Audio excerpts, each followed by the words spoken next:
حدیث نمبر 334 حضرت عبداللہ بن عمر رضی اللہ تعالیٰ عنہما فرماتے ہیں، ایک دن نبی اکرم صلی اللہ علیہ وسلم نے لوگوں کے سامنے دجال کا ذکر کیا تو فرمایا اللہ تعالیٰ کانا نہیں ہے، سنو مسیح دجال دائیں آنکھ سے کانا ہے، گویا اس کی آنکھ ابھرا ہوا انگور ہے۔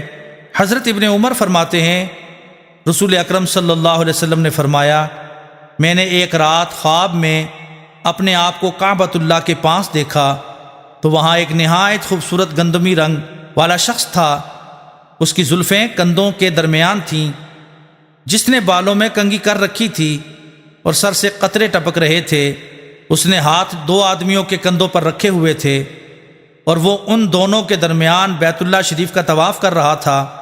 میں نے پوچھا یہ کون ہے؟ تو کہا گیا کہ یہ مسیح ابن مریم علیہ السلام ہے۔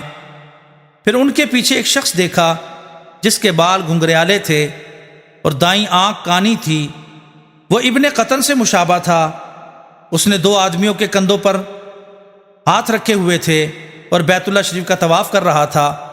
میں نے پوچھا یہ کون ہے؟ تو لوگوں نے کہا یہ مسیح دجال ہے۔